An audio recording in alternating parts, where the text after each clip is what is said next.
প্রিয় সহকর্মীবৃন্দ, আমরা একটি রাজনৈতিক দল হিসাবে আমাদের বক্তব্য থাকবে দেশকে নিয়ে।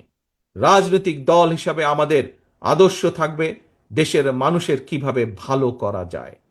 রাজনৈতিক দল হিসাবে আমাদের দায়িত্ব থাকবে দেশের মানুষের ভালো কিছু চিন্তা করা, সামনের দিকে এগিয়ে নিয়ে যাওয়া দেশকে। থাকতে পারে অন্য দলের সাথে আমাদের মতপার্থক্য, আমরা সেই দলগুলোকে সাথে নিয়ে বসবো, আলোচনা করব, কিন্তু দিন শেষে আমাদেরকে মনে রাখতে হবে, আমরা যাই বলি না কেন, আমরা যাই করি না কেন, সমর্থন আসতে হবে জনগণের পক্ষ থেকে, সমর্থন আসতে হবে জনগণের কাছে থেকে।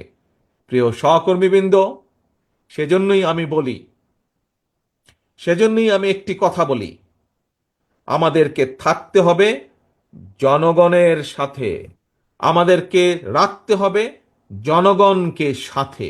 কারণ জনগণ আছে বলেই আমরা আছি। এই যে আমরা বলি বিএনপি এত বড় দল, কেন বলি এই কথাটি? কারণ বাংলাদেশের বৃহৎ জনগোষ্ঠী এই দলকে সমর্থন করে বলেই, এটিই হচ্ছে আমাদের শক্তি, জনগণের শক্তি, জনগণের ঐক্যই হচ্ছে বিএনপির শক্তি। যেহেতু জনগণ আমাদের সাথে আছে, জনগণের সাথে আমরা আছি, যেহেতু জনগণ আমাদের পেছনে আছে, যেহেতু জনগণ আমাদের কাছে প্রত্যাশা করছে, জনগণ সমর্থন দিচ্ছে, সেই জন্যই বিএনপি আজ বাংলাদেশের সর্ববৃহৎ দল।